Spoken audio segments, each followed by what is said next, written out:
ఇప్పుడు ఇక్కడికి వచ్చినప్పుడు నేను ప్రతిరోజు 2 నిమిషాలే దేవుణ్ణి ప్రార్థిస్తా, దండం పెట్టుకుంటా, అందరూ బాగుండాలని కోరుకుంటా. నాకు చిన్నప్పటి నుంచి వెంకటేశ్వర స్వామి మా కుల దైవం. మా ఇంటి దగ్గర చూస్తే మంగాపురం సైడ్ నామాలు కనపడస్తూ ఉంటాయి. అది నాకు ఒక స్ఫూర్తి. నేను దేవునికి దండం పెట్టుకున్నప్పుడు ఇంకొక విషయం కూడా చెప్పాలి. ఇప్పుడు ఇలాంటి సమయాల్లో కొన్ని రీకలెక్ట్ చేసుకోవాలి. నేను అమరావతి ఇక్కడ రాజధాని కడతానంటే రామోజీరావు గారు నాకు ఫోన్ చేశాడు. ఫోన్ చేసి, బాబు గారు మీరు రాజధాని కడుతున్నారు, పేరు ఏం పెట్టబోతున్నారు అనేది నాకు కొన్ని రిజర్వేషన్స్ ఉన్నాయి. నాకుండే అనుభవంతో నా మీడియా అంతా ఉపయోగించి నేను రీసెర్చ్ చేశాను. ఆ ప్రాంతానికి ఒక చరిత్ర ఉంది. ఆ ప్రాంతానికి సరైన పేరు అమరావతి అవుతుంది, మీరు ఆలోచించండి అని ఆయన ఒక రీసెర్చ్ పేపర్ నాకు పంపించాడు. అంటే మంచి పని చేస్తే అందరూ సహకరిస్తారనే దానికి ఇది ఒక ఉదాహరణ. ఆ పేరినంగానే నాకు కూడా ఒక మనసు ఉప్పొంగింది, జలధరించింది. దానికి కారణం ఆ పేరు పెడతామని అనౌన్స్ చేస్తే ఇంతవరకు అపోజ్ చేసిన వ్యక్తి కానీ ప్రత్యామ్నాయ పేరు చెప్పిన వ్యక్తి కానీ లేరంటే అది అమరావతి ప్రభావం.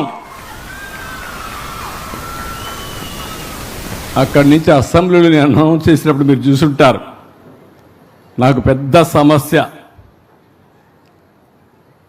హైదరాబాద్ అసెంబ్లీలో, ఓల్డ్ అసెంబ్లీలో ఆంధ్రప్రదేశ్ సమావేశాలు,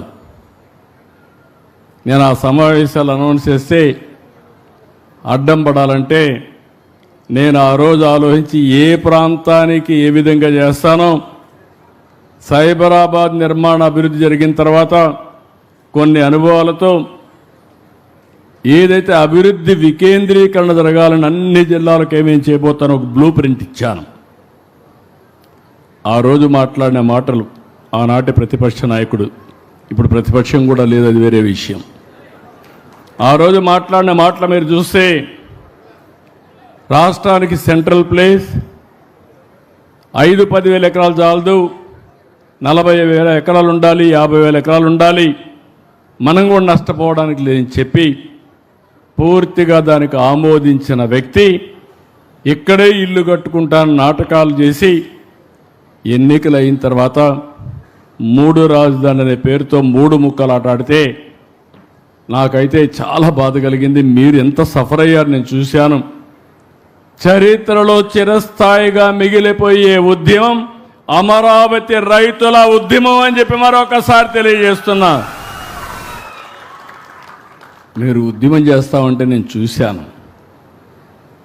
కడాన నేను పార్టీ అకౌంట్లో డబ్బులు కూడా లేదు మీకు సహాయం చేద్దామంటే, అలాంటి సందర్భాన్ని కూడా నేను ఫేస్ చేశాను. కోర్టులో చూస్తే ఆ వాద్యాలకు డబ్బులు ఎంత అవుతుందంటే, ఒక మంచి అడ్వకేట్ రావాలంటే అతనికి లక్షల రూపాయలు ఇస్తే తప్ప ఒక్కొక్క ఆర్గ్యుమెంట్కి 50, ఒక రోజు ఆర్గ్యుమెంట్కి 50 లక్షలు వచ్చిపోవాలంటే, అలాంటివన్నీ ఉంటే నేను కడాన జోలి బట్టి డబ్బులు వసూలు చేసి ఆ రోజు మీ ఉద్యమానికి సహకరించాను నా వంతు కర్తవ్యంగా. ఆ రోజు అమరావతి ఉద్యమం కోసం పోరాట కమిటీలు వేసుకోవడం, మీరందరూ పోరాడి దీన్ని సాధించారు. చరిత్ర ఉంటే చరిత్రలో, అమరావతి చరిత్రలో రైతులకంటూ ఒక ప్రత్యేకమైనటువంటి ఒక సంఘటన, ఒక చాప్టర్ ఉంటుంది. దాంట్లో ఎవ్వరికి అనుమానం అవసరం లేదు. అలాంటి త్యాగాలు చేసిన మీ అందరినీ మరొక్కసారి మనస్ఫూర్తిగా అభినందిస్తున్నా.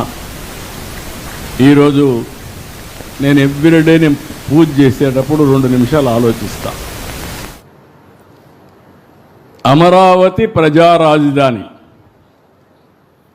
నేను అమరావతి ప్రజా రాజధానిగా పెట్టిన రోజున మీరు ఒక్కసారి ఆలోచిస్తే